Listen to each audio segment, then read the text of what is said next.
नमस्कार व्यूअर्स। और आप सब लोग कैसे हैं? आशा करती हूँ आप सब लोग अच्छे होंगे, स्वस्थ होंगे और मेरा शिव पुराण का पाठ अवश्य देखते होंगे। तो सबसे पहले हम जान लेते हैं कि कल तक हमने कहाँ तक पढ़ा था। तो कल तक था कि इस तरह तपस्या की समाप्ति तक छठे काल में जलाहार एवं उपवास की क्रिया होती रहेगी। तो ये समझा रहे हैं मुनि संध्या को। संध्या से मिले थे पर्वत पर मुनि, तो वहाँ पर उन्होंने देखा था और उसको वो समझा रहे हैं। छठे काल में जलाहार एवं उपवास की क्रिया होती रहेगी। देवी इस प्रकार की जाने वाली मौन तपस्या ब्रह्मचार्य का फल देने वाली तथा संपूर्ण अभिष्ट मनोरथों को पूर्ण करने वाली होती है। यह सत्य है, सत्य है, इसमें कोई संशय नहीं है। अपने चित्त में ऐसा शुभ उद्देश्य लेकर इच्छानुसार शंकर जी का चिंतन करो। वे प्रसन्न होने पर तुम्हें अवश्य ही अभिष्ट फल प्रदान करेंगे। इस तरह संध्या को तपस्या करने की विधि का उपदेश देकर मुनिवर वशिष्ठ यथोचित रूप से उसे विदा ले वहीं अंतर्ध्यान हो गए। कल तक यहाँ तक था। आशा करती हूँ आपको मेरा पाठ अवश्य पसंद आया होगा और आप आगे भी मेरे पाठ देखेंगे। और शिव पुराण को समझने के लिए आपको मेरे पीछे के पाठ सभी देखने होंगे, तभी आपको पूरा अच्छे से समझ में आ पाएगा। तो मैं बहुत ही धीरे धीरे दो पेजेस पढ़ रही हूँ ताकि आप लोगों को अच्छे से समझ में आ जाए और कोई भी बोरियत ना हो। तो अब आप जानना चाहेंगे कि मैं ये पाठ कर क्यों रही हूँ। तो ये पाठ है एक शुभ काज है, उद्देश्य है, ये मेरा मंदिर के लिए है और मैं बहुत ही दिल से कर रही हूँ इस पाठ को। और मैंने रामचरितमानस का पाठ भी बहुत दिल से किया, पर मुझे उसमें सफलता नहीं मिली है अभी तक। और अब मेरा चैनल भी मोनेटाइज नहीं हो पाया है।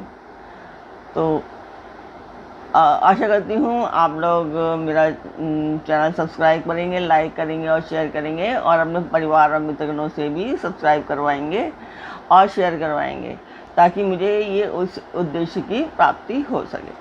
तो जिस मंदिर का मैं वर्णन कर रही हूँ उस मंदिर की मैं वीडियो डालती हूँ, आप लोग देखिए और मुझे बताएं कि आपको मेरा पाठ कैसा लगता है।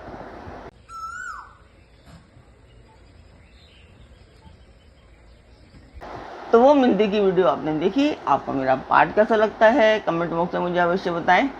पीछे हम ऋषिकेश गए थे, वहाँ की वीडियो आपको कैसी लग रही हैं। मैं एक दो वहाँ की भी वीडियो डाल रही हूँ। आपको गंगा जी कैसी लगती हैं कमेंट बॉक्स में मुझे अवश्य बताएं। तो अब हम चलते हैं आज के पाठ पर। स्वागत करती हूँ मैं आप सभी का अपने इस कार्यक्रम शिव पुराण में। तो आज के शिव पुराण के पाठ में है कि संध्या ने किस प्रकार तपस्या की, उसके द्वारा भगवान शिव की स्तुति तथा उससे संतुष्ट हुए शिव का उसे अभीष्ट वर दे मेधा तिथि के यज्ञ में भेजना। तो ब्रह्मा जी कहते हैं, मेरे पुत्रों में श्रेष्ठ महाप्राज्ञ नारद तपस्या के नियम का उपदेश दे जब वशिष्ठ जी अपने घर को चले गए तब के उस विधान को समझकर संध्या मन ही मन बहुत प्रसन्न हुई। फिर तो वह सानंद मन से तपस्विनी के योग्य वेश बनाकर बृहलोहित सरोवर के तट पर ही तपस्या करने लगी। वशिष्ठ जी ने तपस्या के लिए जिस मंत्र को साधन बताया था उसी से उत्तम भक्ति भाव के साथ वह भगवान शंकर की आराधना करने लगी। उसने भगवान शिव में अपने चित्त को लगा दिया और एकाग्र मन से वह बड़ी भारी तपस्या करने लगी। उस तपस्या में लगे हुए उसके 4 युग बीत गए। तब भगवान शिव उसकी तपस्या से संतुष्ट हो बड़े प्रसन्न हुए तथा बाहर भीतर और आकाश में अपने स्वरूप का दर्शन कराकर जिस रूप का वह चिंतन करती थी उसी रूप से उसकी आंखों में के सामने प्रकट हो गए। उसने मन से जिनका चिंतन किया था उन्हीं प्रभु शंकर को अपने सामने खड़ा देखकर वह अत्यंत आनंद में निमग्न हो गई।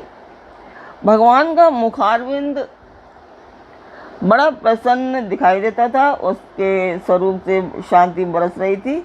वह सहसा भयभीति सोचने लगी कि भगवान हर से क्या कहूँ, किस तरह इनकी स्तुति करूँ। इसी चिंता में पड़कर उसने अपने दोनों नेत्र बंद कर लिए। नेत्र बंद कर लेने पर भगवान शिव ने उसके हृदय में प्रवेश करके उसे दिव्य ज्ञान दिया, दिव्य वाणी और दिव्य दृष्टि प्रदान की। जब उसे दिव्य ज्ञान, दिव्य दृष्टि और दिव्य वाणी प्राप्त हो गई, तब वह कठिनाई से ज्ञात होने वाले जगदीश्वर शिव को प्रत्यक्ष देकर उनकी स्तुति करने लगी। संध्या बोली, जो निराकार और परम ज्ञान गम्य है, जो ना तो स्थूल है, ना सूक्ष्म है और ना उच्च ही है, तथा जिनके स्वरूप का योगी जन अपने हृदय के भीतर चिंतन करते हैं, उन्हीं लोक स्त्रटा आप भगवान शिव को नमस्कार है, जिन्हें सर्व कहते हैं, जो शांत स्वरूप, निर्मल, निर्विकार और ज्ञानगम्य है, जो अपने ही प्रकाश में स्थित हो प्रकाशित होते हैं, जिनमें विकार का अत्यंत अभाव है, जो आकाश मार्ग की भांति निर्गुण निराकार बताए गए हैं, तथा जिनका रूप